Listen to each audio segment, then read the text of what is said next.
So hello people, this is your channel CATV, and in this video we are going to understand the concept of value added statement, right? हम इधर जो है value added statement के सारे concept को revise करेंगे, ठीक है। एंड देन जो है क्वेश्चंस तो करना ही है, तो क्वेश्चंस भी करेंगे, राइट।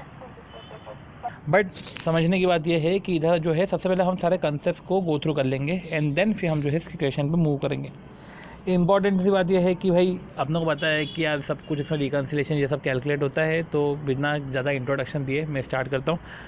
वैल्यू एडिड स्टेटमेंट में वो स्टेटमेंट जो वैल्यू एडिशन करता है। अब वैल्यू एडिशन तो पीएनएल भी करता है अगर देखा जाए तो पीएनएल में प्रॉफिट आता है ना, तो प्रॉफिट इक्विटी प्रेफरेंस को बढ़ जाता है। उसमें भी ऐसा होता है कि भैया प्रेफरेंस को डिविडेंड बैठने का बचा हुआ प्रॉफिट इक्विटी को चले जाता है। तो पीएनएल बहुत ही नैरो है। अभी जो वैल्यू एडेड स्टेटमेंट है ना, थोड़ा सा लंबा छोड़ा जाता है, इन द सेंस कि वो बोलना चाह रहा है कि नहीं यार शेयर होल्डर नहीं यार, स्टेक होल्डर को बांटो ना, शेयर होल्डर को क्यों बांट रहे हो? इंटरप्राइज के शेयर होल्डर से तो ना बनती, स्टेक होल्डर से बनती, तो स्टेक होल्डर में बांटो। तो ये वैल्यू एडेड स्टेटमेंट से जो वैल्यू एडिशन निकलता ना, ये वैल्यू एडिशन स्टेक होल्डर के लिए है। स्टेक होल्डर में बोलते हैं EDGPP। EDGPP, ई से एम्प्लॉय, डी से डायरेक्टर, जी से गवर्नमेंट, पी से provider of finance, provider of capital मतलब provider of finance, and provision provide for maintenance and expansion of company. तो जो भी पैसे रहेंगे इन सब में डिस्ट्रीब्यूट होंगे, एम्प्लॉय, डायरेक्टर, गवर्नमेंट, इनका वैल्यू एडिशन हो। फिर जो पीपी है provider of finance and provision for maintenance and expansion of company, तो कंपनी के मेंटेनेंस एंड एक्सपेंशन के लिए। तो इस क्वेश्चन को सॉल्व करने की स्टेप्स होती है। सबसे पहले वैल्यू देखो, वैल्यू एडेड स्टेटमेंट है तो आपको वैल्यू एडिशन तो निकालना है। तो पहले वैल्यू एडिशन जो है वो ट्रेडिंग और मैन्युफैक्चरिंग एक्टिविटी का आप निकाल लोगे। अब value addition trading and manufacturing का जैसा भी निकलता है वो अभी वो अपन आगे पढ़ेंगे। उसके बाद क्या होता है कि वो इनडायरेक्ट इनकम, अदर इनकम, ही फालतू के इनकम जोड़ के आप जो है जीवीए निकाल लेना। मतलब कि एक तो trading value added from trading and manufacturing activity, और फिर एक ग्रॉस वैल्यू एडेड। अब वो जो ग्रॉस वैल्यू एडेड है ना, अब जो है ये ग्रॉस वैल्यू एडेड ही तो लगेगा ये EDGPP पे। तो अब ऑब्वियस सी बात है कि जो EDGPP पे लगा है वही तुम्हारा ग्रॉस वैल्यू एडेड है। तो ग्रॉस वैल्यू एडेड और EDGPP मतलब कि वो जो दो है वो मैच होना चाहिए, क्योंकि EDGPP जो है वो application to of gross value added है। तो हम बाकायदा परसेंटेज रुपीज़ में तो निकालती है, जैसे कि भैया 100 का ग्रॉस वैल्यू एडेड है और सब में 20 बांट दिया, ठीक है। तो हम परसेंटेज में भी निकालेंगे कि ग्रॉस वैल्यू एडेड का इतना परसेंट ई में गया, इतना परसेंट डी में गया, इस तरीके से भी निकालेंगे। 20-20 रुपये तो निकाल दिए, EDGPP पे 20-20 रुपये बांट दिए, टोटल 100 मैच हो गया। साथ ही साथ परसेंट भी बताएंगे कि देखो 20-20% है, ठीक।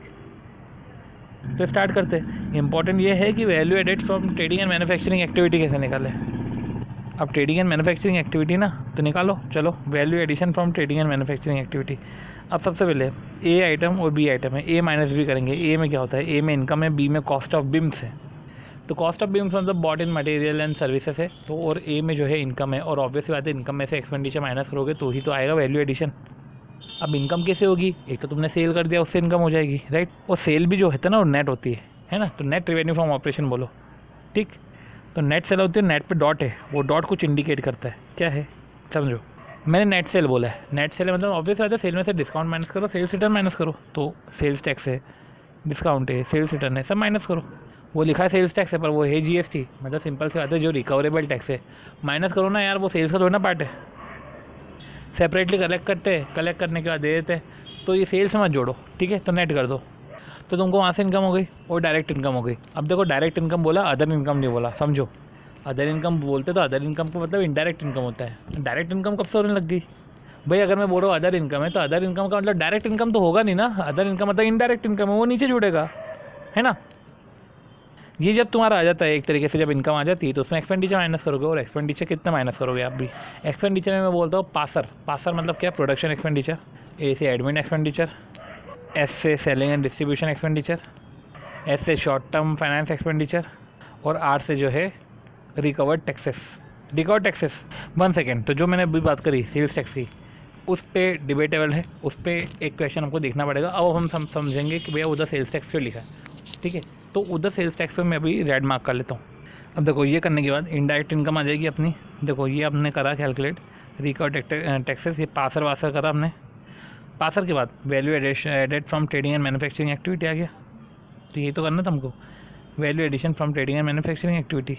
फिर जीवे निकाल लो, मतलब प्लस माइनस करो इनडायरेक्ट इनकम एक्सपेंडिचर, और फिर प्लस माइनस EOI करो, ये तुम्हारा जीवीए आ जाएगा, राइट। अब जीवीए का पैसा जो है EDGPP में चले जाएगा। तो ई से एम्प्लॉय, डी से डायरेक्टर, जी से गवर्नमेंट, पी से प्रोवाइडर ऑफ फाइनेंस, और एक provide for maintenance and expansion of company. तो सारे पैसे इधर बढ़ भी जाएंगे और बाकायदा आपको परसेंटेज भी कैलकुलेट करना है, राइट। अब कुछ बात समझने की है भाई, मैंने तो कोई EDGB भी बोला ना, ई से एम्प्लॉय, डी से डायरेक्टर, जी से गवर्नमेंट, पी से प्रोवाइडर ऑफ फाइनेंस और पी से हो गया provide for maintenance and expansion of company. तो एम्प्लॉय को कुछ जाएगा, तो एम्प्लॉय को क्या जाएगा, कुछ भी थोड़ी ना चले जाएगा, सैलरी जाएगी उसको एम्प्लॉय को। देखो ये एम्प्लॉय है, ये एम्प्लॉय है, क्या जाएगा एम्प्लॉय को। अब एम्प्लॉय में सबसे पहले कॉन्ट्रैक्ट लेबर तो नहीं आएंगे, है ना, वेजेस जाएंगी, पर कॉन्ट्रैक्ट लेबर नहीं आएंगे। देखो एक तो होता है जो छोटे मोटे एम्प्लॉय होते हैं उनको वेजेस जाती है, तो पर ये कॉन्ट्रैक्ट लेबर नहीं होते। कॉन्ट्रैक्ट लेबर को तो कुछ भी नहीं जाएगा, ठीक है ना।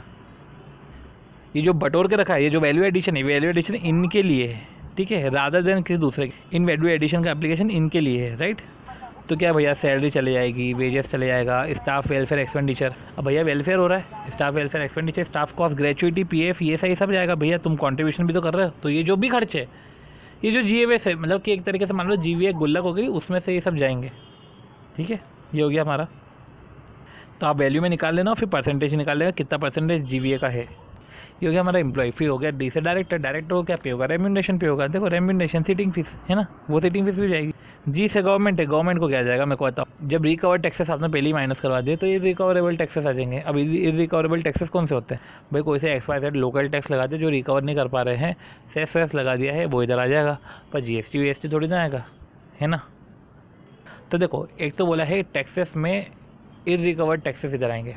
रिकवर्ड मतलब कि एक तो होता है टैक्सेस और other than taxes. Other than taxes में जैसा आता है इलेक्ट्रिसिटी बिल, वो थोड़ी ना इधर आएगा, ठीक है, तो वो नहीं आएगा। टैक्सेस में अगर अपन बात करें तो रिकवर्ड टैक्सेस नहीं आएंगे, तो बात होगी सिर्फ रिकवरेबल टैक्सेस आएंगे। फिर प्रोवाइडर ऑफ फाइनेंस है, तो जो प्रोवाइडर ऑफ फाइनेंस है ना, ये लॉन्ग टर्म फाइनेंस की बात करें, शॉर्ट टर्म फाइनेंस की बात नहीं करते, ये भी समझो। प्रोवाइडर ऑफ फाइनेंस बोल दो आप, प्रोवाइडर ऑफ कैपिटल बोल दो, तो ये लॉन्ग टर्म है, ठीक है, कोई शॉर्ट टर्म वॉट टर्म नहीं है। गवर्नमेंट में हमको थोड़ा सा और समझना पड़े। मैंने वहाँ पे जो है टैक्सेस की बात तो बिल्कुल कर ली, तो जो है इरिकवरेबल टैक्सेस मैंने बिल्कुल उसकी बात करी, ठीक है। अब देखो कुछ 2-3 चीज़ें जैसे प्रोविजन फॉर टैक्स, तो प्रोविजन फॉर टैक्स भी इधर आएगा, ठीक है। डिविडेंड डिस्ट्रीब्यूशन टैक्स है, कमोडिटी डिस्ट्रीब्यूशन टैक्स है, टैक्स अर्लियर ईयर के भी टैक्स आ जाएंगे। कोई ऐसा नहीं कि अर्लियर ईयर के टैक्स नहीं आएंगे, वो भी आ सकते हैं। अभी अपन इधर सरप्लस पढ़ेंगे तो सरप्लस में अर्लियर ईयर का सरप्लस माइनस कर देते हैं, पर इधर जब टैक्स की बात करते हैं तो प्रोविजन फॉर टैक्स भी आएगा, टैक्स अर्लियर ईयर के भी आ जाएंगे। पर इनमें से इसमें अगर डेफर्ड टैक्स इंक्लूड है तो आपको इधर से डेफर्ड टैक्स माइनस करना पड़ेगा, और डेफर्ड टैक्स आपको जो है provided for provision for entity maintenance, provision provide for entities maintenance and expansion, तो मेंटेनेंस एंड एक्सपेंशन में चले जाएगा। देखो डेफर्ड टैक्स में आपको ये भी है कि आप गवर्नमेंट में भी डाल सकते हो, पर ऐसा है कि ये डिबेटेबल है कि आप maintenance and expansion of company में भी डाल सकते हो। चलो फिर कैपिटल की हमने बात कर ली थी, फिर आता है maintenance and expansion of company. तो maintenance and expansion of company में क्या क्या आएगा, डेप्रिसिएशन आएगा, क्योंकि अगर आपने GVA कैलकुलेट किया है मतलब आपने डेप्रिसिएशन माइनस नहीं किया, तो डेप्रिसिएशन इधर आ जाएगा, राइट। जनरल रिजर्व आ जाएगा। अब जनरल रिजर्व में याद रखो, जनरल रिजर्व में जो है रिजर्व जो राइट ऑफ है वो माइनस हो जाएगा। तो जनरल रिजर्व में ट्रांसफर हुआ, general reserve minus reserve right of, तो जनरल रिजर्व में से रिजर्व राइट ऑफ माइनस करो, वो इधर आ जाएगा, राइट। डेफर्ड टैक्स की हमने बात कर ही ली है। जैसे जनरल रिजर्व में इधर से रिजर्व जो राइट ऑफ या राइट बैक ये माइनस होता है, वैसे ही जो है surplus carried to balance sheet में से बैलेंस जो है लास्ट ईयर का वो माइनस हो जाता है, राइट। तो surplus carried to balance sheet में से बैलेंस जो लास्ट ईयर का है वो माइनस हो जाता है।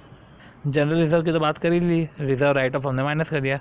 अब जनरल रिजर्व है तो ये फिक्स एसेट रिप्लेसमेंट रिजर्व है, वही माइनस हो जाएगा। रिटर्न प्रॉफिट है वो भी है, अदर रेवेन्यू है, ये माइनस क्या होगा, sorry fix asset replacement reserve है वो भी इधर मेंटेनेंस एंड एक्सपेंशन में आ जाएगा। रिटर्न प्रॉफिट है, अदर रेवेन्यू, अदर रिजर्व, ये सब आ जाएंगे। तो देखो बात अगर रिजर्व की चल रही है ना तो जनरल रिजर्व आ जाएगा, रिजर्व राइट ऑफ माइनस हो जाएगा। रिजर्व की बात चल रही तो दूसरे 10 रिजर्व आ जाएंगे, इनफैक्ट रिटर्न अर्निंग भी आ जाएगा, इनफैक्ट सरप्लस भी आ जाएगा। जब रिजर्व एंड सरप्लस बोल रहे हो तो सरप्लस भी आ जाएगा। अब surplus carried to balance sheet है तो सरप्लस ओपनिंग का माइनस कर देंगे। और डेफर्ड टैक्स तो वैसे भी डिबेटेबल है कि इसको इधर ले जाए कि उधर ले जाए, ठीक है, तो अभी अपन PM से समझ लेंगे, फिर अपन उसको ही फॉलो करेंगे। तो ये हमने समझ लिया कि भैया एप्लीकेशन में कौन कौन सी चीज़ किधर किधर जाती है, ठीक है। तो अगर सैलरी लिखा हुआ आ जाए तो अपन ये बोल देंगे salary expenditure is an application to employ, right. तो मैं आपको रिकॉल करवा देता हूँ कि भैया सेल्स में ट्रेडिंग एंड मैन्युफैक्चरिंग एक्टिविटी से जो sorry net revenue from operation day to day operation से जो आया वो तो आया ही आया, तो उसमें भी नेट रेवेन्यू बोलते हैं। और फिर अपन उसमें डायरेक्ट इनकम ऐड करते हैं, तो ऑब्वियस सी बात है डायरेक्ट इनकम की बात करूँ मैं, अदर इनकम की बात नहीं कर रहा हूँ। अदर इनकम तो नीचे आएगा, ये इनकम हो गई हमारी टोटल, फिर हमारा बीम्स माइनस हो जाएगा, बीम्स हमारा जो है पासर हो जाएगा। अब पासर में बात आती है कि प्रोडक्शन ओवरहेड, एडमिनिस्ट्रेशन ओवरहेड और सेलिंग ओवरहेड है। तब इधर बात समझो, प्रोडक्शन डिपार्टमेंट में भी तो सैलरी पे होती होगी, वहाँ पे भी तो सैलरी पे होती है ना प्रोडक्शन डिपार्टमेंट में भी। तो अब उसको प्रोडक्शन ओवरहेड मान के इधर ही माइनस कर दे कि उसको एम्प्लॉय में ले जाए, तो भाई उसको एम्प्लॉय में ले जाओ, ठीक है, क्योंकि सैलरी तो एम्प्लॉय को पे हो रही है। तो प्रोडक्शन एक्सपेंडिचर में सैलरी के अलावा दूसरे भी खर्चे होते हैं, अच्छे खासे खर्चे होते हैं, ठीक है। तो वो खर्चे सेलिंग एंड डिस्ट्रीब्यूशन में वो वाले सारे खर्चे माइनस करके जो एडवर्टीजमेंट कॉस्ट है ये सब आप इधर माइनस करो, ठीक है। और फिर जो पासर है तीसरे में अपना शॉर्ट टर्म फाइनेंस एक्सपेंडिचर आता है, फिर एक आता है अपना सेलिंग एंड डिस्ट्रीब्यूशन ओवरहेड, ठीक है, और एक आता अपना शॉर्ट टर्म फाइनेंस एक्सपेंडिचर। तो शॉर्ट टर्म फाइनेंस एक्सपेंडिचर को तो इधर ही ले लेंगे, जो भी इंटरेस्ट पे करे वर्किंग कैपिटल CCOD पे, क्योंकि वो जो लॉन्ग टर्म फाइनेंस वाला है वो उधर जाएगा। लॉन्ग टर्म फाइनेंस है तो अपने को इंटरेस्ट पे करना पड़ेगा, डिविडेंड पे करना पड़ेगा, तो वो सब उधर जाएगा। पर सारा शॉर्ट टर्म फाइनेंस एक्सपेंडिचर हो तो वो इधर आ जाएगा, राइट। फिर अपन रिकॉर्ड टैक्सेस भी माइनस करेंगे। रिकॉर्ड टैक्सेस की हमने बात कर ली है कि GST सारे रिकॉर्ड टैक्सेस माइनस करेंगे, पर सेस और लोकल टैक्स की इधर बात नहीं हो रही, क्योंकि सेस और लोकल टैक्स तो उधर गवर्नमेंट में जाएंगे, ठीक है। तो सेस और लोकल टैक्स की बिल्कुल भी बात नहीं हो रही इधर। बात करें इंडायरेक्ट इनकम की, तो इंडायरेक्ट इनकम तो ऐड होगी। इंडायरेक्ट इनकम में क्या होता है, एक तो अदर इनकम, जो मैंने आपको बोला था कि यार अदर इनकम है। इनफैक्ट जो डिविडेंड, इंटरेस्ट, मिसलेनियस इनकम, ये जो भी कोई इनकम आ रही होगी ना, तो ये कोई डायरेक्ट इनकम नहीं है। डायरेक्ट इनकम तो सिर्फ ट्रेडिंग एंड मैन्युफैक्चरिंग एक्टिविटी से रिलेटेड आती है। ये IFOS वाली इधर नहीं आती कि other income, direct income, indirect income, interest income, ठीक है, मिसलेनियस इनकम, ये सब चीज़ें इधर नहीं आती। तो डायरेक्ट इनकम में सिर्फ डायरेक्ट वाला पोर्शन आता है, बाकी सब इनडायरेक्ट इनकम में जाता है। तो इस तरीके से हमने चीज़ें समझ ली है कायदे से। तो जहाँ पे हमने GVA निकालना भी समझ लिया, हमने उसका एप्लीकेशन भी समझ लिया। अब इम्पॉर्टेंट ये है कि तुमने एप्लीकेशन भी समझ लिया है, अब PBT से GVA को रिकनसाइल करना पड़ता है। अब इम्पॉर्टेंट ये है कि PBT को लाने के लिए आपने EDGPP से जो भी खर्चे माइनस करें, जैसे कि PBT को लाने के लिए आपने सैलरी माइनस करी होगी, ऐड कर दो, क्योंकि GVA में माइनस नहीं करते, तो GVA आपको ऑब्वियसली बात है बड़ा ही आएगा। PD को लाने के लिए आपने ये जो भी इसमें से कुछ भी खर्चे आपने माइनस करे हैं ना, सब इधर ऐड कर दो।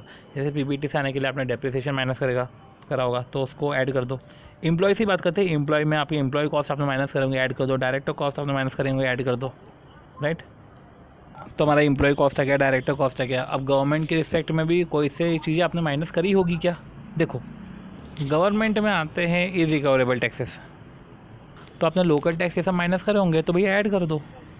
अब जैसे कि इलेक्ट्रिसिटी बिल तो PBT में भी माइनस किया है, ठीक है, और इनफैक्ट इसको तो GVA में भी माइनस करते हैं। तो जब दोनों में ही माइनस करते हैं तो फिर तो ठीक है, फिर ऐड करने की ज़रूरत नहीं है। जो चीज़ें PBT ने माइनस करी है और GVA में ये माइनस नहीं करते, वो पासर में नहीं आता है, वो GVA में ये माइनस नहीं करते हैं, वो इधर आता है। फिर प्रोवाइडर फॉर कैपिटल, अब देखो प्रोवाइडर ऑफ कैपिटल है, और कैपिटल भी लॉन्ग टर्म कैपिटल है, तो ऑब्वियस ही बात है कि इसमें भी इंटरेस्ट तो हमने माइनस करा ही होगा ना, तो वो इधर उधर माइनस करा होगा तुमने, तो ऐड कर दो, ठीक है। पर तुमने डिविडेंड माइनस नहीं किया होगा, ठीक है, और हमने ही माइनस नहीं किया, तो फिर इसमें कुछ करने की ज़रूरत नहीं है। फिर आता है provision for maintenance and expansion of company, तो इधर हमको ध्यान रखना पड़ता है कि इधर डेप्रिसिएशन है, कि डेप्रिसिएशन तुमने माइनस किया होगा, भैया माइनस मत करो, उसको ऐड करो, क्योंकि PBT जो है वो सिर्फ शेयर होल्डर का देखते हैं और हम सबका देखते हैं, तो हमको वो सारी चीज़ें लेनी पड़ेगी, ठीक है। तुमने तो माइनस कर दी, पर हमको वो सारी चीज़ें लेनी पड़ेगी, क्योंकि हम सबका देखते हैं, हम EDGPP का देखते हैं। एक चीज़ और ये समझे ना कि जो प्रोडक्शन एक्सपेंडिचर है ना, उसमें हम रॉ मटेरियल कंजम्पशन लेते हैं, हम ट्राई करते हैं कि हम परचेज़ नहीं ले। देखो, जब परचेज़ के अलावा कोई ऑप्शन नहीं तो परचेज़ ही लेना पड़ेगा, अदरवाइज हम जो है रॉ मटेरियल कंजम्पशन लेते हैं, राइट। देखो, अब कुछ एक्सट्रैक्ट है जो वैल्यू एडेड स्टेटमेंट में समझना जरूरी है, तो ये एक्सट्रैक्ट जो है 1, 2, 3 ये सब है, अपन देखते हैं। अब बोलो, जैसे कि लिखा हुआ है टर्नओवर इंक्लूड डिस्काउंट और रिटर्न, वो 25 लाख है, और टर्नओवर 65 लाख इंक्लूड डिस्काउंट और रिटर्न 25 लाख। तो ऐसे केस में हमको टर्नओवर को नेट करना पड़ेगा, ठीक, क्योंकि डिस्काउंट और रिटर्न तो हमने उधर ही कवर करके रखा हुआ था, सेल टैक्स कवर नहीं है, मैं उसको सुधार लेता हूँ। फिर देखो, बात आती है प्रोविजन फॉर बैड डेप्ट की। समझो, प्रोविजन फॉर बैड डेप्ट जो है PBT में माइनस हुआ होगा, राइट, और GVA में जो है कहीं भी EDGPP में आता नहीं है, ना तो एम्प्लॉय में आता है, ना तो डायरेक्टर में आता है, ना तो ये जो है गवर्नमेंट में आता है, कहीं नहीं आता, ना तो प्रोवाइडर ऑफ फाइनेंस में आता है, ना तो provision for maintenance and expansion of company में आता है, कहीं भी नहीं आता है, तो रिकन्सिलेशन में कोई ट्रीटमेंट नहीं होगा इसका। फिर क्या, जैसे सेस और लोकल टैक्स की अगर हम बात करें, ठीक है, तो सेस और लोकल टैक्स जो है जैसे कि वो PBT में आने से के लिए माइनस हो जाते हैं, राइट। तो वो जो सेस और लोकल टैक्स है इरिकवरेबल टैक्स है, तो वो GVA में माइनस नहीं होते, वो GVA में माइनस बिल्कुल भी नहीं होते, ठीक है। तो PBT में माइनस हो जाते हैं, GVA में माइनस नहीं होते, ठीक है, तो भैया ऐड कर दो PBT में, तो इसलिए PBT में जो है ये हो जाता है। अब देखो एक सिचुएशन है जहाँ पे हमको जीएसटी का कैलकुलेशन करना पड़ेगा, तो हम फटाफट वो जीएसटी का कैलकुलेशन भी एक बार समझ लेते हैं, राइट। अब देखो जिसे रिवेन्यू दे के रखा है आपको, ए वाला पोर्शन आपको बीम्स दे के रखा है 3692, आपको जो है एडमिनिस्ट्रेशन एक्सपेंडिचर दे के रखा है 175, और ये जो इंटरेस्ट और अदर चार्जेस है, तो ऑब्वियस सी बात है कि इंटरेस्ट एंड अदर चार्जेस देखा है वो 624 है, इसका ब्रेकअप दे के रखा है।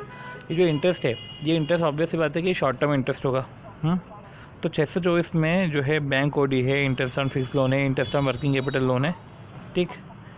साथ ही इसमें जीएसटी भी है, तो जीएसटी जो है वो बोल रहे हैं कि 1/10 of value added from trading and manufacturing activity. मतलब देखा अगर आपने किस तरीके से बोल रहे हैं कि भाई देखो इंटरेस्ट एंड अदर चार्जेस में 624 में 109 51 20 आ गया, राइट। समझो इधर जो है हिडन एडजस्टमेंट है, बोला है इंटरेस्ट एंड अदर चार्जेस 624 है। अब कायदे से देखा जाए तो देखो, हाँ देखो इधर जैसे बोला था कि इंटरेस्ट एंड अदर चार्जेस 624 है, तो अब 624 से तुमको एक चीज़ जो है जो याद रखनी पड़ेगी कि आप 624 में से 109 51 20 ये माइनस करते हैं, 624 माइनस 51 माइनस 109 माइनस 20, ये सब आप माइनस करते हैं तो ये आता है 444, राइट। तो कायदे से आप ऐसा बोल सकते हो कि ये 444 हमारा जीएसटी है और ये 444 1/10 of value addition from trading and manufacturing activity है। तो वैल्यू एडिशन जो हो गया from trading and manufacturing activity वो 4440 हो गया। पर ऐसा करोगे तो वो हो जाएगा गलत, क्योंकि वो ऐसा है नहीं, राइट। क्योंकि इधर हेडिंग में इंटरेस्ट के साथ अदर चार्जेस भी बोले हैं, मतलब कि कुछ अदर चार्जेस करके भी है जो इधर दिए हुए नहीं है। तो देखो उसका ट्रीटमेंट कैसे है कि 6240 है, उसमें 3692 हमने माइनस किया, राइट। एडमिन 175 हमने माइनस किया, इंटरेस्ट एंड अदर चार्जेस 624 था, तो 624 माइनस करने से रहे, राइट। हम क्या माइनस करेंगे, 109 माइनस करेंगे और 20 माइनस करेंगे। तो हम ये बोल सकते हैं कि 2244 जो है ये value addition from trading and manufacturing activity है before GST and other charges, right, ठीक है। अब जीएसटी जो है वो 1/10 of value addition from trading and manufacturing activity है। कि सपोज करो जीएसटी एक्स है, तो फिर जो अदर चार्जेस हो जाएंगे आपके, तो वो अदर चार्जेस जो है आपके वो 624 में से अगर आप माइनस कर देंगे 109 51 20, ये 109 51 20 और ये एक्स माइनस करेंगे तो अदर चार्जेस जो है वो 444 माइनस एक्स हो जाएंगे। तो देखो आपने क्या किया कि 2244 है बिफोर जीएसटी अदर चार्जेस, तो जीएसटी माइनस किया आपने, ठीक है। ये जीएसटी माइनस करने के बाद अदर चार्जेस भी जो है वो माइनस हो जाएंगे, तो ऐसे केस में एक्स एक्स कैंसिल हो जाएगा, राइट। और ये आपकी हो गई value addition from trading and manufacturing activity, इतना पोर्शन हो गया। तो जीएसटी हमारा जो है 180 हो गया। जीएसटी 180 हुआ तो 444 में से 180 माइनस करो तो अदर चार्जेस जो है 264 हो गया। और value addition from trading and manufacturing activity since ये 110 थे, तो ऐसे केस में value addition from trading and manufacturing activity 1800 हो गया।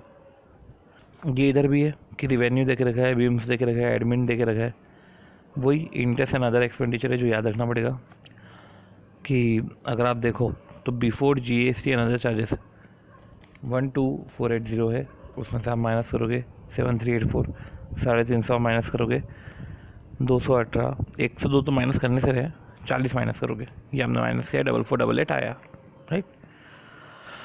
4488 में से अगर आप देखो तब जीएसटी जैसे एक्स है वो माइनस करा आपने, और जो है 1248 में से आपने 218 माइनस किया, 1248 में से 218 102 40 ये सब माइनस किया, और जीएसटी को आपने अगर एक्स ले लिया है तो ये 888 माइनस एक्स हो जाएगा, क्योंकि इसमें से ये 3 माइनस करोगे तो 888 होगा, और फिर ये एक्स होगा तो 888 माइनस एक्स।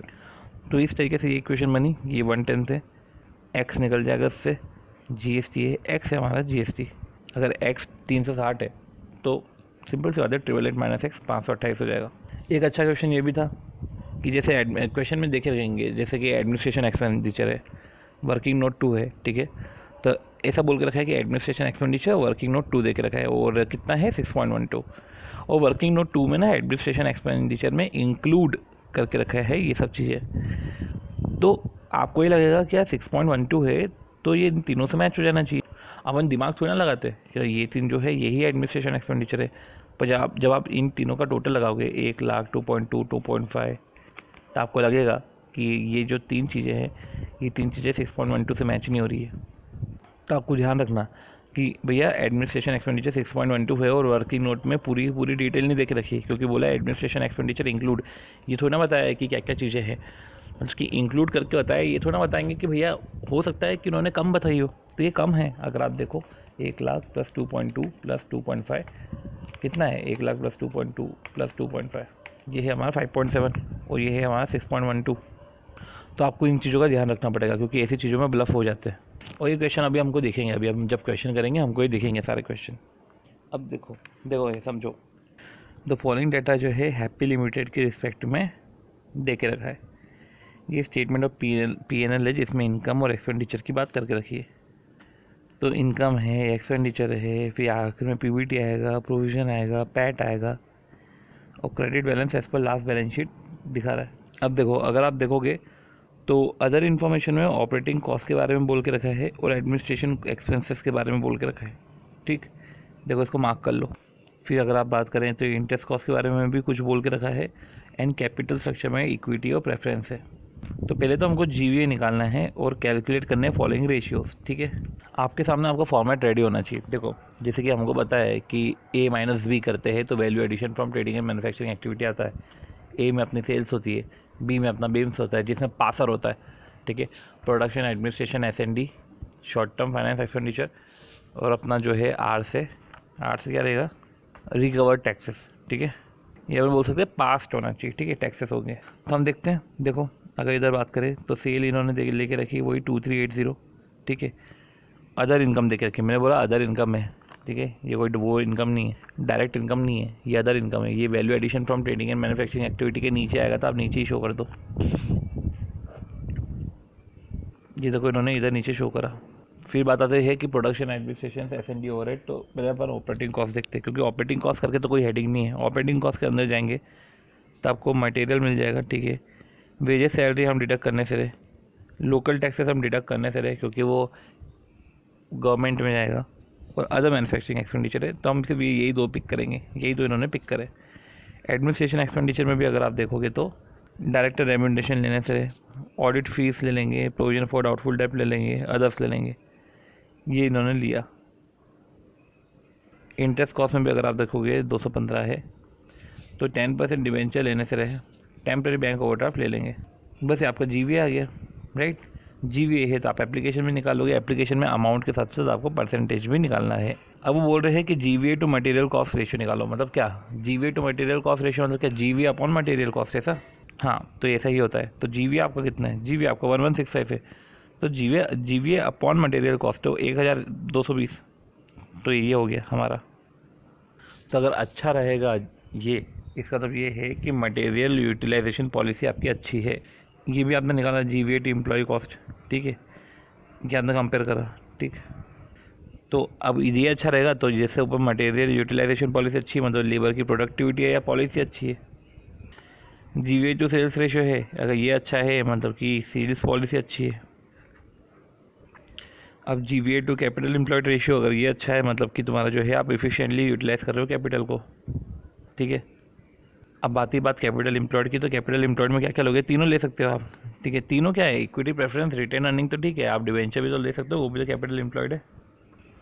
तो लिखा हुआ है कि कैपिटल एम्प्लॉयड में also include reserve and surplus. पर एक बात का याद रखना कि जब आप कैपिटल एम्प्लॉयड ले रहे हो, ठीक, और कैपिटल एम्प्लॉयड में हम देखें तो रिटेन अर्निंग भी लेते हैं। ठीक है, तो उन्होंने रिटेन अर्निंग को लिया है, और रिटेन अर्निंग इन्होंने क्या लिया है, 263 लिया है, क्योंकि रिटेन अर्निंग मतलब सरप्लस। ठीक है, तो 203 नहीं भैया, 60 भी है तो वो भी लो तुम। ठीक है, तो retain earning is a balance, right. ठीक है, तो आप ऐसे केस में जो है इधर रिटेन अर्निंग में आप 203 मत ले लेना। ओके, अगर आप देखो पीएम का क्वेश्चन नंबर 2 भी देखोगे तो उसमें भी इस टाइप की चीज़ें हैं कि आपको surplus carried to balance sheet ऐसे दे के रखा हुआ है, और बैलेंस एज पर लास्ट बैलेंस शीट ये भी दे के रखा है। प्रॉफिट बिफोर टैक्स भी आपको 30.24 दे के रखा है, जिसमें आप प्रोविजन फॉर टैक्स माइनस करो तो आप लोग को ये पैट वैट बाकायदा दे के रखा है। ठीक है, सबसे पहले बात करें कि इधर हम पूरा क्वेश्चन तो सॉल्व करने से रहे, पहले वो बात करेंगे कि वैल्यू एडिशन में जब एप्लीकेशन आती है and provision for maintenance and expansion calculate करना है तो उसमें कौन सा बैलेंस लिया है। क्या जैसे उधर जो है 27.24 लेना चाहिए, राइट। अब देखो इन्होंने इधर क्या किया है कि surplus carried to balance sheet में कितना सरप्लस गया और लास्ट बैलेंस शीट में क्या बैलेंस है, तो ये तुम्हारा रिटेन प्रॉफिट आ गया कि कितना कैरिड टू बैलेंस शीट कितना है और पहले 1.35 कितना था, ठीक है। और ये जो है हमने बाकायदा नोट्स में ही पढ़ा था, राइट। तो हमने जो है रिटेन प्रॉफिट को ऐसे निकाला था कि सरप्लस जो कैरी करा है बैलेंस शीट में माइनस बैलेंस जो है लास्ट ईयर। पर ये सब चीज़ें इधर नहीं देके रखी थी कि surplus carry to balance sheet और बैलेंस एज पर लास्ट ईयर, इस टाइप की चीज़ें देख के नहीं रखी थी। अब ये देख रखा है कि क्रेडिट बैलेंस एज पर लास्ट बैलेंस शीट डेट, ये 260 देख रखा है। या तो ऐसा मान लेते हैं कि सरप्लस कैरिड टू, ठीक है, surplus carried to balance sheet ये 230 प्लस 60, 203 प्लस 60 ये 263 हो गया। ये हो गया हमारा surplus carried to balance sheet. 60 जो है बैलेंस एज पर लास्ट ईयर, ठीक है। तो ये बचा हुआ हमारा रिटेन प्रॉफिट आ गया।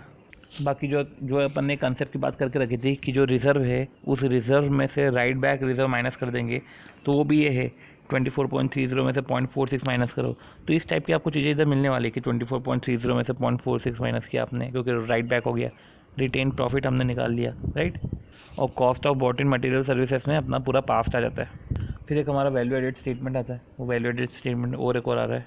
अब देखो क्या बोला है इसमें कि हिंदुस्तान कॉर्पोरेशन लिमिटेड जो है कंसिस्टेंटली प्रिपेयर कर रहा है वैल्यू एडेड स्टेटमेंट। अब ह्यूमन रिसोर्स डिपार्टमेंट कंपनी का एक न्यू स्कीम में आया है कि एम्प्लॉय के इंसेंटिव को वैल्यू एडिशन से लिंक कर देते हैं, जितना वैल्यू एडिशन उतना बेटर एम्प्लॉय का इंसेंटिव, ठीक है। वो as per the scheme annual index of employ cost, ठीक है, ठीक है।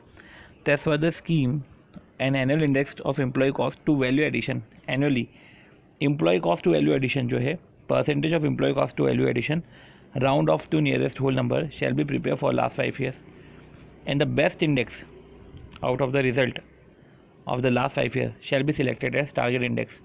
तो देखो पहले वो क्या बोल रहे हैं कि आप ऐसा करो कि percentage of employ cost to value added निकाल लो, उसमें जो बेस्ट इंडेक्स है ना उसको टारगेट इंडेक्स बना लो। तो ठीक है, पहले तो अभी अपन टारगेट इंडेक्स कैलकुलेट कर लेते हैं। तो एम्प्लॉय कॉस्ट हमको दे के रखी है क्या, अगर अपन देखें तो एम्प्लॉय कॉस्ट अगर हमको दे के रखी है क्या, अब एम्प्लॉय कॉस्ट में देखा जाए तो प्रोडक्शन में भी एम्प्लॉय है, एडमिन में भी एम्प्लॉय है, सेलिंग एंड डिस्ट्रीब्यूशन में भी एम्प्लॉय है, ठीक है। ये तो इस बार का है।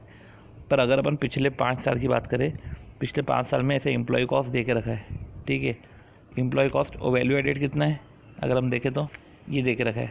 तो देखो 520 को 1100 से डिवाइड किया, तो इस तरीके से जो है परसेंटेज कैलकुलेट हो गया। तो बेस्ट है सबसे लोअर सबसे बेस्ट होगा, ठीक है। एम्प्लॉय टू GVA है, ठीक है, तो सबसे लो सबसे बेस्ट होगा। अब वो बोल रहे हैं कि टारगेट इंडेक्स को आप जो है फिगर पे अप्लाई करोगे। अब यही आपको जो है टारगेट जो है एम्प्लॉय कॉस्ट आएगा। अब आप चेक करना कि वो टारगेट एम्प्लॉय कॉस्ट से मैच कर रहा है कि नहीं कर रहा है। तो आपने जो है 41% आपका जैसे कि इधर टारगेट एम्प्लॉय कॉस्ट है, तो इधर क्या बोल रही है कि any saving in the actual employ cost. तो अगर जो सेविंग होती है in the actual employ cost कि आपने एक टारगेट निकाल के रखा है और एक्चुअल जो है अगर टारगेट से कम रहता है, ठीक है, तो आपको इंसेंटिव मिलेगा 70%। वो 70% सेविंग का 70% आपको इंसेंटिव मिल जाएगा from the given data you are requested to ascend in the eligibility of various incentive. तो एलिजिबिलिटी ऑफ वेरियस इंसेंटिव, तो वेरियस जो भी इंसेंटिव है, ठीक है, तो eligibility you are requested to ascend the eligibility of various incentive, right. तो 2016-17 में कितना परसेंट एलिजिबल रहेगा, इंसेंटिव मिलेगा कि नहीं मिलेगा, तो आपका 16-17 का डेटा दे के रखा है, ओके। अब आपको क्या करना है, सिंपल सी बात है कि उसमें अपना को GVA निकालना है। तो आपको सेल्स दे के रखा है, आप कैलकुलेटर पे भी निकाल सकते हो। तो देखो सेल्स दे के रखी है आपको 5970, बाकायदा जो 5970 दे के रखा था, ठीक। फिर बिम्स दे के रखा है आपको, फिर पासर में, ठीक है। तो ये तो मटेरियल कंज्यूम आ गया अपना प्रोडक्शन में। फिर आपको जो है production expenditure, administration expenditure, selling expenditure 500 आ गया, प्रोडक्शन एक्सपेंडिचर हमारा आ गया, एडमिनिस्ट्रेटिव एक्सपेंडिचर आ गया, डेप्रिसिएशन हमने लेंगे नहीं, और जो है सेलिंग एक्सपेंडिचर आ गया, ठीक। अब ये जो इंटरेस्ट है, ये इंटरेस्ट मानने की कि ये लॉन्ग टर्म है, जो भी है इससे आपका जो है GVA आ गया। अब देखो इसमें अदर इनकम ये सब देख के नहीं रखी थी, राइट। तो बनती बात है अब अपना एम्प्लॉय कॉस्ट है, एम्प्लॉय कॉस्ट में आपने वेजेस जोड़ा कि नहीं जोड़ा, ये आपने वेजेस जोड़ा, साथ ही साथ जो है प्रोडक्शन की सैलरी, एडमिन की सैलरी और सेलिंग एंड डिस्ट्रीब्यूशन में सैलरी, वो सब जोड़ा, 800 आया। 2970 का 41% होता है 1217, पर आपका तो 800 आ रहा है। जो बेनिफिट है इसका 70% आप बांट दोगे। तो जब पास्ट कैलकुलेट करते हो प्रोडक्शन एक्सपेंसेस, तो प्रोडक्शन एक्सपेंसेस में ये भी देखो कि भैया अपना वो स्टॉक वाला खर्चा भी आता है, ठीक है।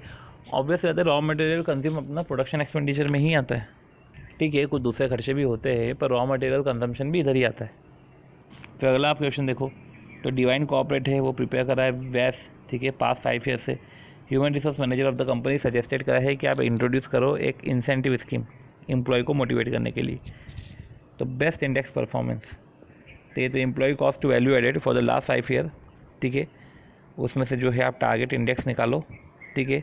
और टारगेट इंडेक्स पता करने के बाद आप जो है शेयर करो इम्प्रूवमेंट, ठीक है। जब वो पता चल जाता है कि अगर आप एक्चुअल इम्प्रूवमेंट आपका मतलब कि आप सिंपल से एडेड आपने टारगेट इंडेक्स निकाला, तो जो भी इम्प्रूवमेंट है, ठीक है, उसको रिवॉर्ड करो और जो है एम्प्लॉयर और एम्प्लॉय 1:2 में अपने आप को शेयर करेगा।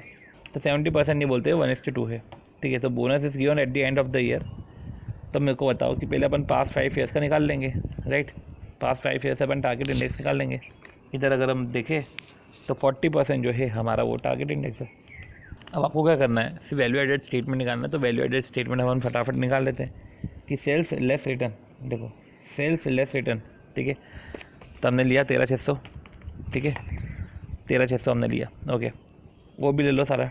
डिविडेंड और इंटरेस्ट ये अपना हो गया लास्ट में कि value addition from trading and manufacturing activity के बाद ये डिविडेंड और इंटरेस्ट 500 आएगा, मिसलेनियस 500 आएगा। हमको तो बीम्स माइनस करना है, बीम्स में 5,000 वेज सैलरी माइनस करने से रहे, तो हम 5,000 माइनस करेंगे, ठीक है।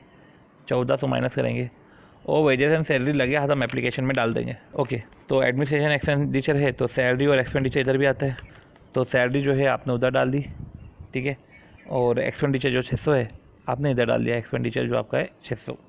चलो सेलिंग एंड डिस्ट्रीब्यूशन में भी ऐसा है कि सैलरी आपने उधर डाल ली और सेलिंग एक्सपेंसेस जो है 400 है, राइट। अब फाइनेंशियल एक्सपेंडिचर है जो डिवेंचर इंटरेस्ट इधर नहीं आएगा, प्रोवाइडर ऑफ फाइनेंस है तो वो 2 साइड ही आएगा।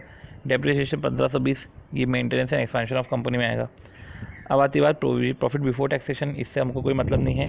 Profit for tax, provision for taxation, हाँ 770 हमारा प्रोविजन फॉर टैक्सेशन है, ये गवर्नमेंट में जाएगा।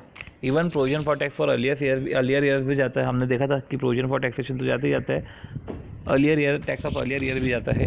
अब प्रॉफिट आफ्टर टैक्सेशन ये हमारा रिटेन अर्निंग है। देखो अगर कुछ ऐसा नहीं देख रखा है तो पैट ही हमारा रिटेन अर्निंग है। तो आपका वैल्यू एडिशन आएगा। वैल्यू एडिशन के बाद जो है आपका जो है एम्प्लॉइज़ में कितने हैं 2520, आप तो 7,200 का 40% निकालो 2880। जो अगर आपको दिख रहा है ये बेनिफिट है, ये बेनिफिट 360 है, तो एम्प्लॉय को कितना मिलेगा 360, तो 240 एम्प्लॉय को मिल जाएगा, ख़त्म। इधर भी हमको जो है एक तो इधर हमको स्टार्टिंग साथ ही साथ हमको रिकन्सिलेशन भी बनाना है जीवीए और पीबीटी का, राइट। मेरे हिसाब से जो है आप 2 कॉलम फटाफट लेकर चलना। एक पेज में आपका पूरा जीवीए कैलकुलेट हो रहा है और एक पेज में आपका जो है एप्लीकेशन कैलकुलेट हो रहा है। वो परसेंटेज तो ठीक है, और जो है आपका रिकन्सिलेशन भी चल रहा है, ठीक है। रिकन्सिलेशन तो चलो ठीक है आप बाद में बना सकते हो, पर ये तो पैरेलल बनाते रहना। चलो हम तो करते कैलकुलेट, देखो 5 या 10 ले लेंगे, ये सबसे नीचे आ जाएगा 130। प्रोडक्शन जो है 3,550, देख लेते हैं इसके बारे में कुछ बोला है क्या। तो 3,550 से तो प्रोडक्शन एक्सपेंडिचर में बोल के रखा है कि 1900 तो जो है रॉ मटेरियल का है, ठीक है। 610 है तो वो एप्लीकेशन में चले जाएगा, ठीक है, तो हो जाएगा 610। लोकल टैक्सेस है वो गवर्नमेंट में चले जाएंगे। अदर मैन्युफैक्चरिंग एक्सपेंडिचर है वो इधर आप माइनस कर लो। फिर आता है बात एडमिनिस्ट्रेशन एक्सपेंडिचर। तो एडमिनिस्ट्रेशन एक्सपेंडिचर में क्या है, salary and commission to director कितना 24, ठीक है, तो वो डायरेक्टर को चले जाएगा। ऑडिट फीस है ये माइनस कर लो। प्रोविजन फॉर बैड डेप्ट, अब देखो प्रोविजन फॉर बैड डेप्ट है, ये कोई टैक्सेस वैक्सेस के प्रोविजन नहीं है, ये आप गवर्नमेंट में डालोगे। डायरेक्ट जो है आप 81 माइनस करो, ठीक, सॉरी 20 माइनस करो, और 20 के साथ साथ आप जो है अदर एडमिनिस्ट्रेशन एक्सपेंडिचर 81 भी माइनस करो। अब वर्किंग कैपिटल लोन है तो आपने 35 माइनस कर दिया, और डिवेंचर का है तो प्रोवाइडर ऑफ फाइनेंस है तो आपने 200 जो है प्रोवाइडर ऑफ फाइनेंस में लिख दिया।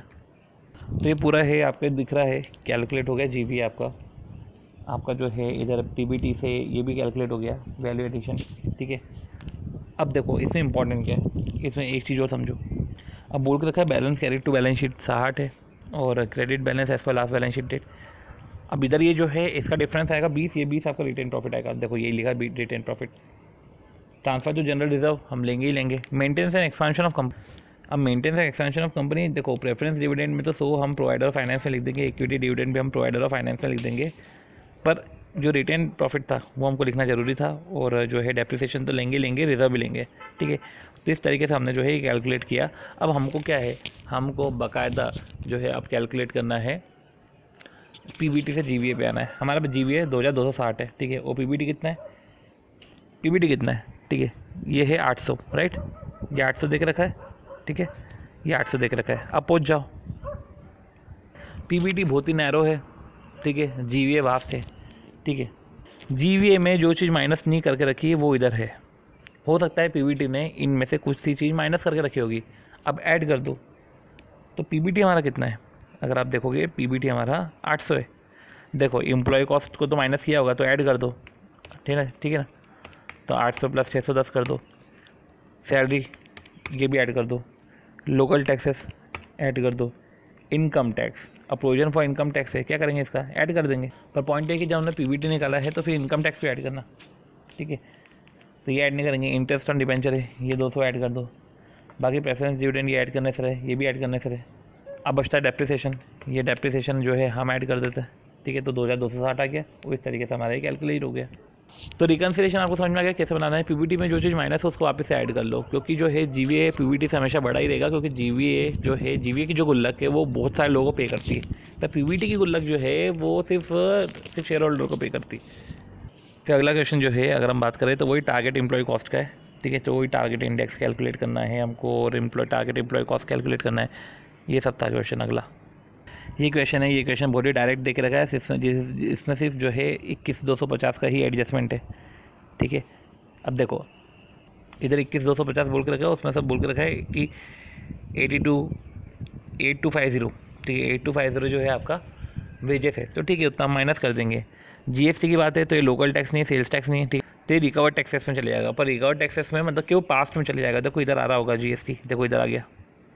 रिटेन प्रॉफिट है वो मेंटेन एक्सपेंशन में चले जाएगा। डिविडेंड पेबल है जो अपना उसमें चले जाएगा प्रोवाइडर ऑफ फाइनेंस में। अगर आप देखोगे तो डिविडेंड पेबल आपका प्रोवाइडर ऑफ फाइनेंस में चले गया, हाँ।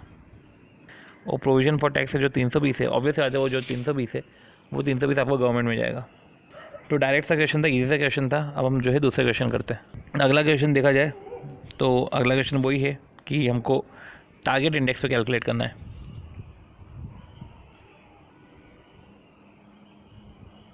ठीक है। तो हमारा टारगेट इंडेक्स पे कैलकुलेट करना है हमको।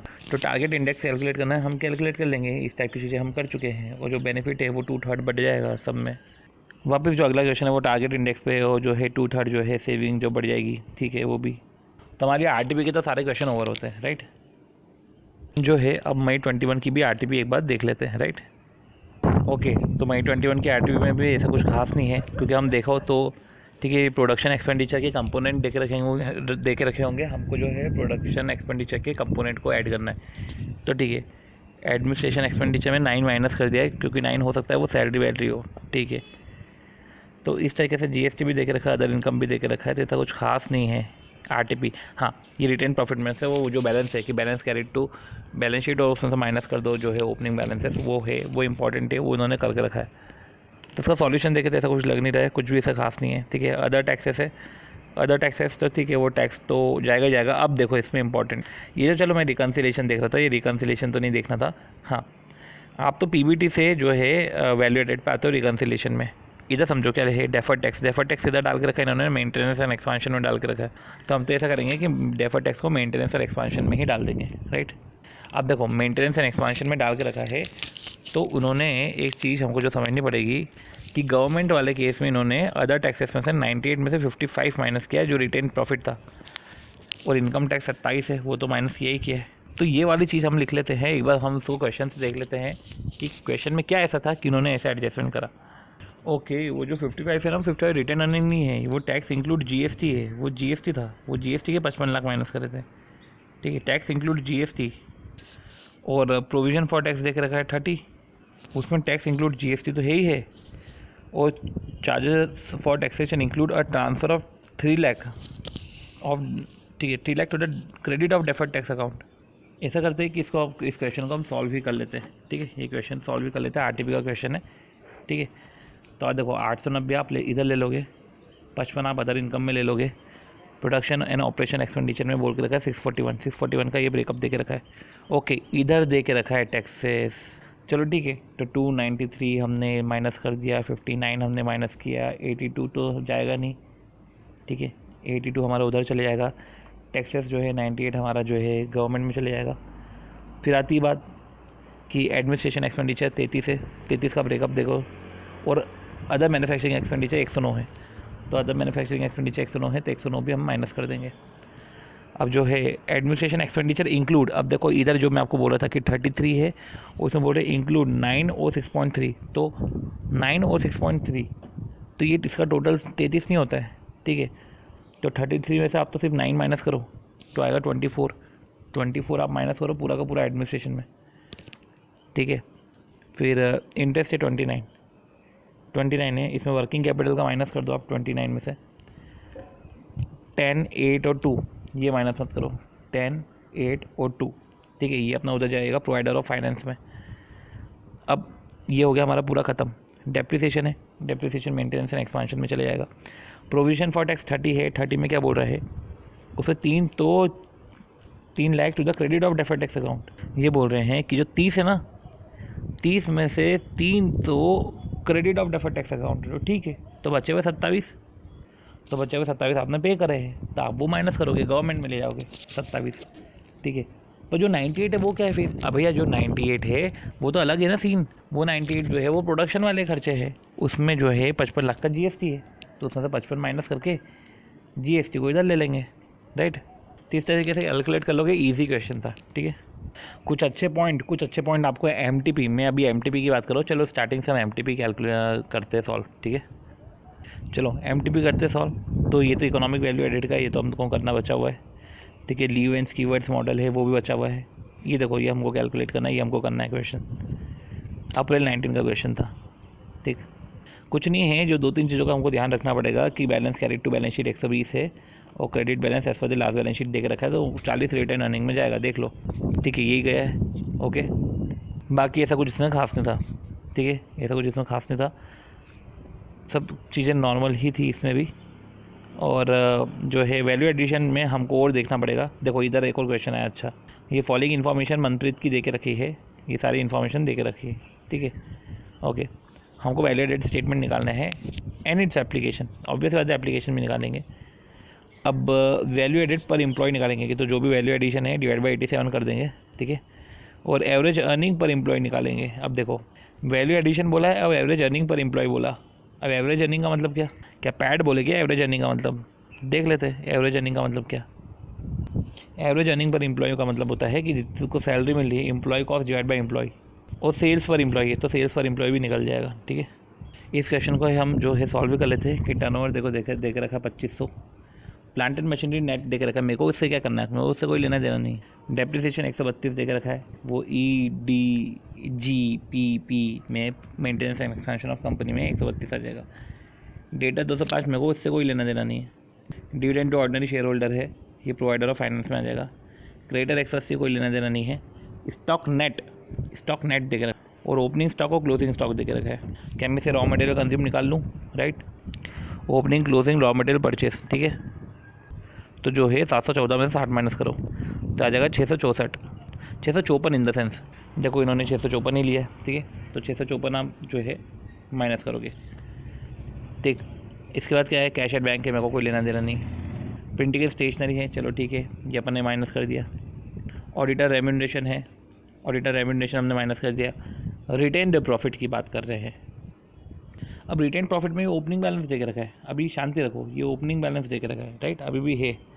ओपनिंग बैलेंस का ट्रांसफ़र टू रिजर्व, ये है हमारा 120, ये 120 ट्रांसफ़र टू रिजर्व उधर चले जाएगा मेंटेनेंस एंड एक्सपांशन में। रिटेन प्रॉफिट इस साल का, देखो अब समझो, ओपनिंग बैलेंस दे के रखा है और इस साल का दे के रखा है, तो हम इस साल का लेंगे, समझ रहे हो। रिटेन प्रॉफिट हमने इस साल का लिया है, इसको ऐसा नहीं है कि हमेशा बैलेंस दे के रखे फिर बैलेंस में से ओपनिंग माइनस कर देंगे तो हम निकाल लेंगे, नहीं, इस साल का दे के रखा है, जब करंट ईयर का दे के रखा है तो फिर वही लो। रेंट पेड है, रेंट पेड वो है 172, वो माइनस होता है। 88 अदर एक्सपेंडिचर है, वो माइनस होता है। इंटरेस्ट ऑन बोरिंग है 40, वो माइनस होगा। Income tax for the year, अब देखो income tax for the year है तो गवर्नमेंट में चले जाएगा वो, राइट। वेजेस एंड सैलरी है, वो एम्प्लॉय में चले जाएगा। स्टेट इंश्योरेंस है 32 एम्प्लॉय में, 26 एम्प्लॉय में।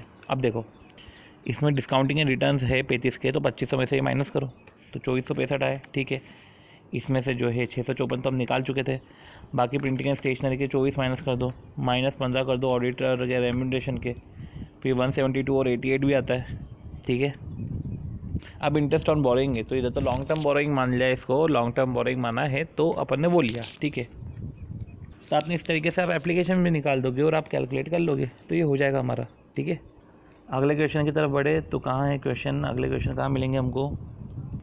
फिर एक ये जो है वो रिपीट वाला क्वेश्चन आ गया वापस, पिछला वाला क्वेश्चन जैसा ही। इसमें भी वही है कि पूरा क्वेश्चन दे के रखा है। ठीक है, ज़्यादा कुछ इसमें खास है नहीं, बस ट्रांसफ़र जो जनरल रिजर्व है और credit balance last balance sheet date से। देखो surplus carried to balance sheet ऐसा कुछ भी नहीं दे के रखा है। ठीक है, अब देखो हाँ दे के रखा है बैलेंस जो कैरिड टू बैलेंस शीट है 120। ठीक है, और क्रेडिट बैलेंस एज पर लास्ट बैलेंस शीट डेट है 80। अब देखो या तो आप रिटर्न अर्निंग में 40 ले लो। ठीक है, तो पैट नहीं लेते हुए आपने जो है सबसे पहले credit balance as per balance sheet लिया है, तो समझ रहे हो कि आपने 40 जो है वो 40 लिया है रादर देन पैट लेते हुए। आपने पैट नहीं लिया, आपने 1040 नहीं लिया, तो आपने पैट नहीं लेते हुए इसको चूज़ करा। बाकी प्रोविजन फॉर टैक्सेशन है, प्रोविजन फॉर टैक्सेशन है तो आपने ये लिया 560। ठीक, चलो ठीक है, ये हमने कर लिया कैलकुलेट। हाँ आप देखो अगला क्वेश्चन है, बाकी ये क्वेश्चन भी हमसे हो जाएगा। ये है हमारा क्वेश्चन 11। इधर जो है एमटीपी के क्वेश्चन में एक्स्ट्रा ऑर्डिनरी आइटम, डिविडेंड, ये सब दे के रखा है, तो ठीक है। और अदर इनकम भी आपको दे के रखी है, तो आपको ये पीएनएल दे के रखा है आपको पूरा, और उसमें loss of goods by fire ये सब दे के रखा है। तो चलो ये क्वेश्चन एक बार कर लेते हैं। ठीक है, अब क्या बोल के रखा है कि from the following PNL account prepare GVA हमको बनाना है और रिकन्सिलेशन स्टेटमेंट भी हमको बनाना है, राइट। अब देखो पूरा कैलकुलेट करो, सेल्स लेस रिटर्न है तो 21,350 इधर लिख लिया हमने। ठीक है, बाकी एक कॉलम में आप ईडीजी बीपीबी कैलकुलेट कर लो। ट्रेडिंग प्रॉफिट आपको देके रखा है 1920। डेप्रिसिएशन है वो मेंटेनेंस एंड एक्सपांशन में चले जाएगा।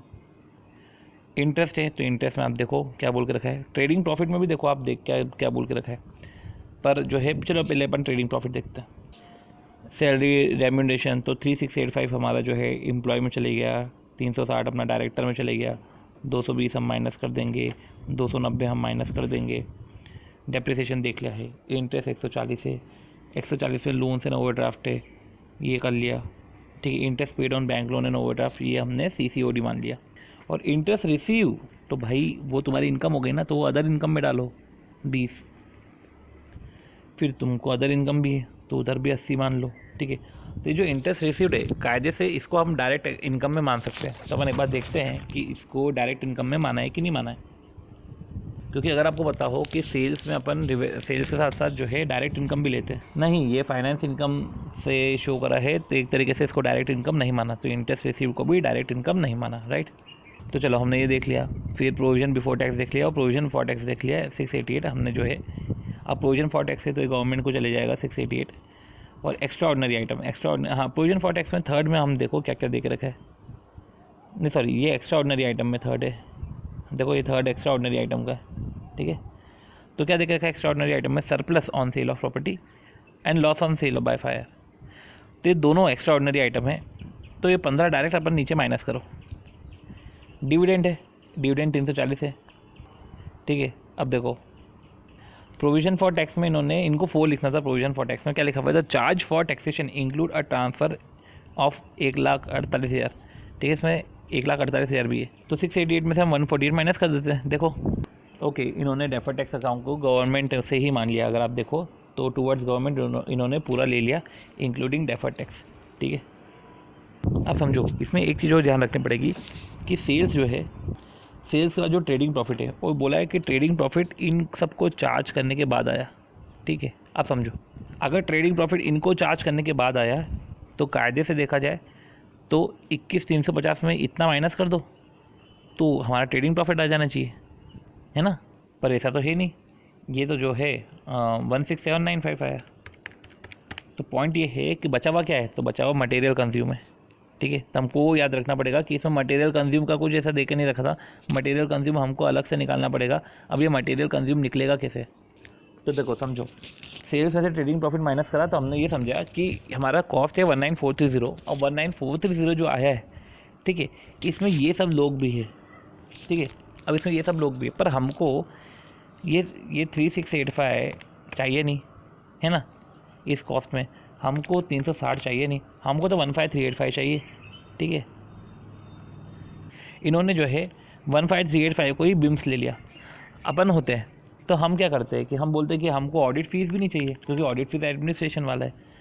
हमको ये हायरिंग वाला सीन भी नहीं चाहिए, तो बचा हुआ 14875 हम ले लेते हैं, और बचा हुआ इधर जो है 290 और 220 और 290 हम इधर से ऐड कर लेते हैं, तो भी कैलकुलेट कर लेते हैं और हो जाता हमसे कैलकुलेट। ठीक है, EOI को हमको सेपरेट दिखाना है, ऐसा नहीं कि हमने टोटलिटी में दिखा दिया। ठीक है, जैसे हमने इधर को इसको भी सेपरेट दिखाया, वैसे EOI को भी ऐसे ही करना है, ताकि सेल ऑफ प्रॉपर्टी और लॉस बाय फायर आ गया, राइट। तो इस तरीके से जो है अगस्त 18 का MTP के में और कुछ नहीं बचता है, सब कैलकुलेट कर ही लिया है हमने। बाकी जो है आपको बीम्स निकालना था, वो आपने बीम्स निकाल लिया है। बाकी जो है हमको रिकन्सिलेशन स्टेटमेंट बनाना है, तो रिकन्सिलेशन स्टेटमेंट PBT से ही जोड़ना है, तो हम कर सकते हैं वो। ठीक है, अगर हम इसको कैलकुलेट करते हुए चले तो PBT में आप देखो 1558 है PBT, देखो 1558 PBT है। तो ये जो 1558 निकला है उसमें EOI का कोई ट्रीटमेंट नहीं है, और जो है और अपना GVA में भी ऐसा नहीं है। ठीक है, तो PBT में भी ऐसा नहीं है, GVA में भी ऐसा नहीं है। हम बात करें PBT में तो 1558 है। ठीक है, हमने माइनस करके रखा होगा ये, पर हमको माइनस नहीं करना है, तो 3685 को ऐड कर लो। हमने माइनस करके होगा रेम्यूनरेशन, हमको वो माइनस नहीं करना है, तो 1558 प्लस 3685 प्लस रेम्यूनरेशन जो माइनस करके रखा था ऐड करो। और प्रोविज़न फॉर टैक्स तो BT है, तो ठीक है 160 हमने माइनस करा होगा, वो हम ऐड कर लो। ठीक है, डेप्रिसिएशन हमने माइनस किया होगा, वो ऐड कर लो।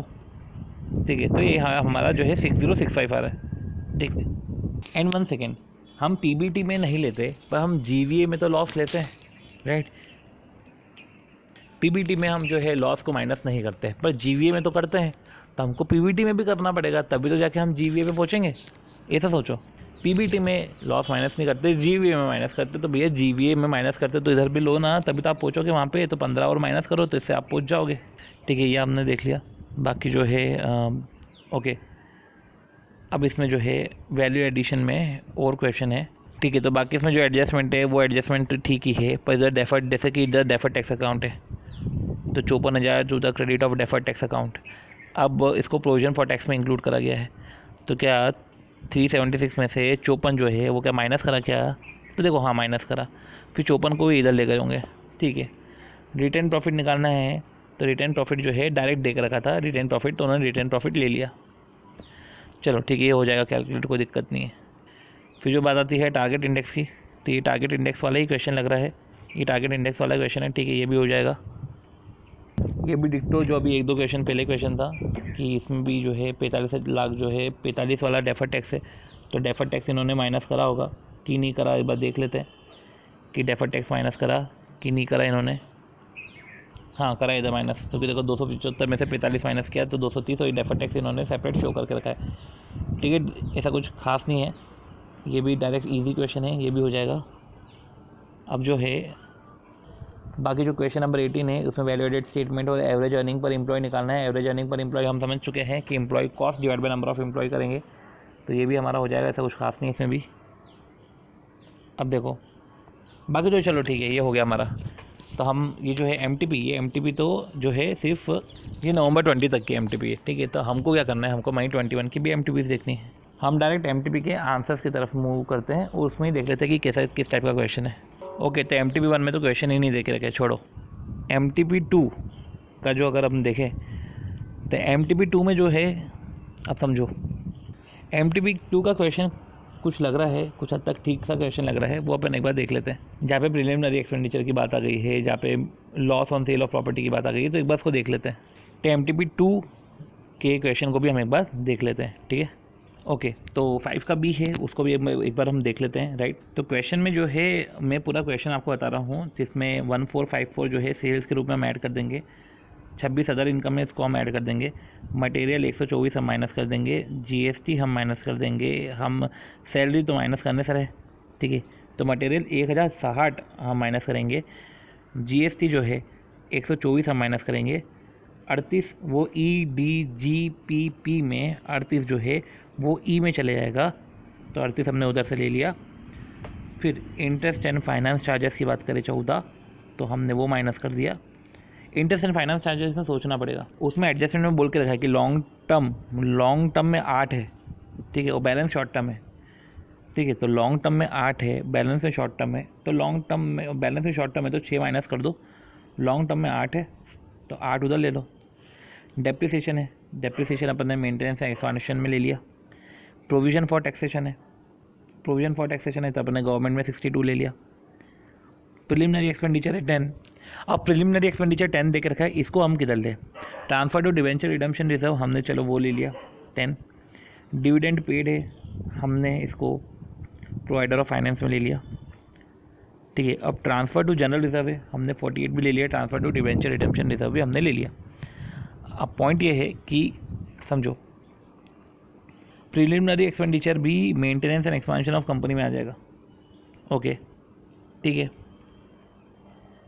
अब अदर एक्सपेंडिचर जो 94 है, समझो अदर एक्सपेंडिचर 94 में क्या बोल के रखा है कि फीस जो है 18 उसको पे करते हैं and loss on sale of property 6 दे के रखा है। अब समझो फीस जो है 18 पे करके रखते हैं, तो जो है फीस हमने बाकायदा उसको तो डायरेक्टर में ले जाएंगे, ठीक है। फीस जो हमने 18 पे करके रखी, राइट।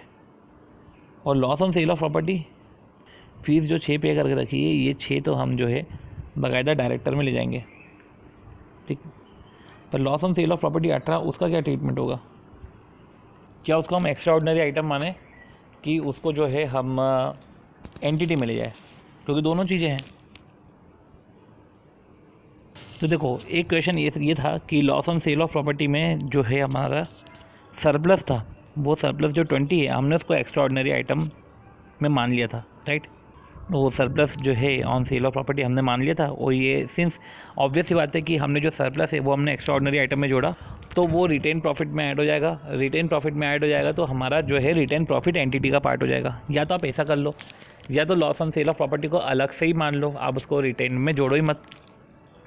तो आप वैसे सॉल्व कर लो कि आपने उसको रिटेन में जोड़ा ही नहीं, तो रिटेन में नहीं जोड़ोगे तो आपको अलग से एंटिटी में दिखाना पड़ेगा। रही बात प्रिलिमिनरी एक्सपेंडिचर की, तो प्रिलिमिनरी एक्सपेंडिचर तो आप जो है दिखाओगे, तो जो प्रिलिमिनरी एक्सपेंडिचर है उसको अपन ने तो दिखा दिया, पर loss on sale of property इसके आपके पास 2 तरीके, ठीक है। तो loss on sale of property को तो हम जो है एक्स्ट्राऑर्डिनरी आइटम बता सकते हैं, पर प्रिलिमिनरी एक्सपेंडिचर को एंटिटी की नीड्स में हमने बता दिया। तो ज़्यादा टाइम नहीं देते हुए, ठीक है, हमने इसको कैलकुलेट कर लिया है, ओके। इन्होंने जो गड़बड़ करी है, इन्होंने जो है जीएसटी को गवर्नमेंट पे ले लिया, तो ये तो इन्होंने गड़बड़ करी। प्रिलिमिनरी एक्सपेंडिचर इधर डाल लो and loss on sale of property plant and equipment आप इसको एक्स्ट्राऑर्डिनरी आइटम में डालो, इसको इधर मत डालो, ठीक है। तो इस तरीके से हमारा MTP2 का आंसर भी ओवर होता है। हम जो है वैल्यू एडेड स्टेटमेंट के सारे पास पेपर्स देख लेते फटाफट।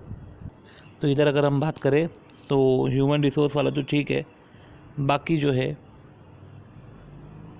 ये क्वेश्चन भी जो है बनने लायक है, ये बन जाएगा। हाँ, GST वो 1/10 ऑफ टोटल, GST जो 1/10 है, तो हमको वो समझना पड़ेगा क्वेश्चन, वो क्वेश्चन हमारा हो जाएगा। वो GST वाला क्वेश्चन, वो वर्किंग नोट वाला क्वेश्चन है, वो एक बार ध्यान रखना, GST वाला क्वेश्चन जहाँ पे हमको बकायदा एक्स लेना पड़ता है, राइट। पर इसमें आप ध्यान रखना कि जब आप रिवेन्यू में से बिम्स माइनस करो तो सारे एक्सपेंडिचर जो माइनस होते बन सकते हैं ना, वो सारे के सारे माइनस कर दो। बाद में जो है इंटरेस्ट एंड अदर एक्सपेंडिचर ही बचना चाहिए। और इंटरेस्ट जो अदर एक्सपेंडिचर है, ठीक है, वो इंटरेस्ट और एक्सपेंडिचर में भी जैसे इधर 6,24,000 है, तो इसमें भी जैसे कि fix loan, working capital loan, वो सब माइनस हो रहा है, ठीक है।